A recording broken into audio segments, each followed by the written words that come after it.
Hello, my name is Paul Robinson, and I would like to talk to you about my new book, Cultra Motoring with Panache.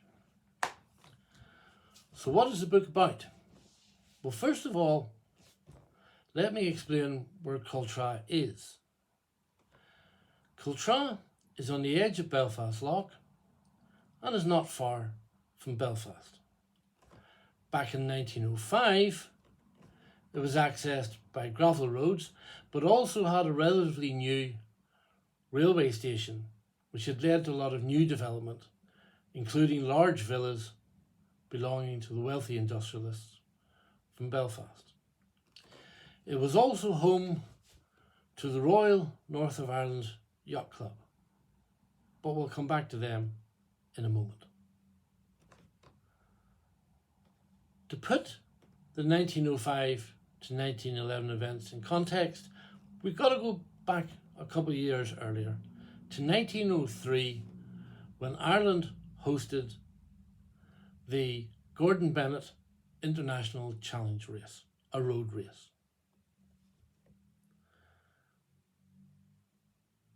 A fortnight of events were built around the Gordon Bennett race, which was itself held in Kildare near Dublin. And one of the events was a hill climb at Ballybannon in County Down in the north of Ireland. The Gordon Bennett races and Ballybannon hill climb were enormously popular.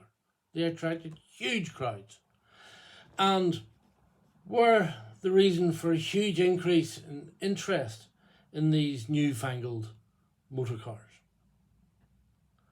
So it's perhaps no surprise that in 1905, the very innovative Royal North of Ireland Yacht Club decided to hold a motor meet and hill climb on nearby private land as a way of promoting their club and to start the yachting season. Now, the Royal North of Ireland Yacht Club members included some of the leading political and industrial figures of the time. And what a time it was. Belfast was booming, widely known as Linenopolis because of the huge amount of linen industry in the area. You also had the shipyards, Harland and Wolff, Workman and Clark, engineering companies, and distilling. And many of the captains of industry were members of the yacht club and also car owners. At a time when motor car ownership was very rare, for that first event in 1905, the yacht club were able to get 40 cars from their members alone to take part. Now, I don't know how you picture a motor event, but trust me, I would be very surprised if what you have in your mind is what these events were like. This was Edwardian society, and the people who took part were society figures. They owned the most expensive and most prestigious cars that you could buy. The event was primarily a motor meet. The cars were lined up outside the clubhouse facing into Belfast Lough for all to admire. If you wanted to take part in the hill climb, there were some quite strict rules. It was run very properly and they took it seriously. There were also some very generous prizes. But one thing you may not have expected was a rule which said that the owner of the car had to drive it, not their chauffeur. These were hugely popular and fashionable events. It involved the leading figures of the time. Just one example would be Sir Otto Jaffa, the largest linen exporter in Ireland and twice elected Lord Mayor of Belfast. If you look down the entry list, you will see representatives from all the local industries, including the two shipyards, Harland and Wolff and Workman and Clark. From that very encouraging start in 1905 of 40 cars, the Cultra hill climbs grew and grew. They became the largest motoring event of their kind in the north of Ireland and amongst the largest in Ireland. And bear in mind, this is a yacht club, not a motoring association. By 1911, the event was getting a little jaded.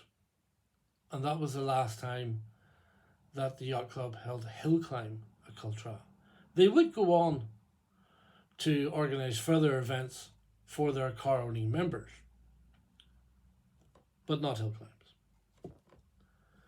So, what is Cultra Motoring with Panache about?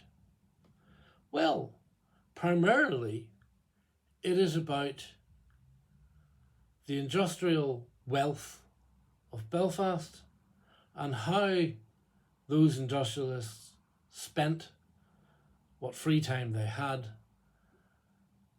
and how that converted into a form of motorsport.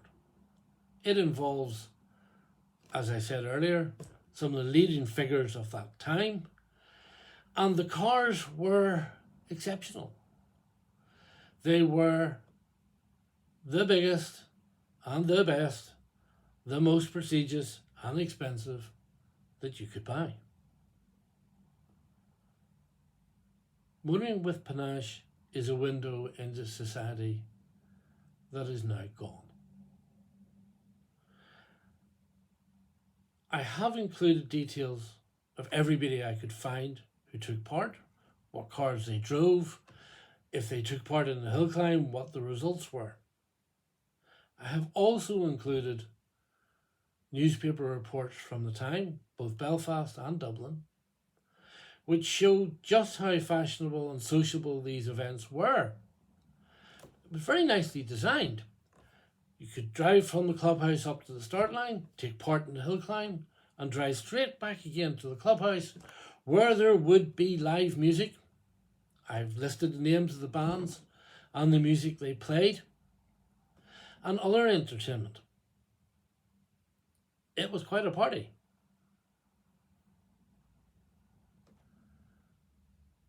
If you decide to buy a copy of my book, I am sure you will enjoy it.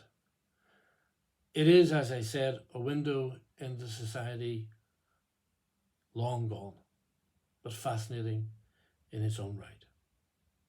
Thank you very much.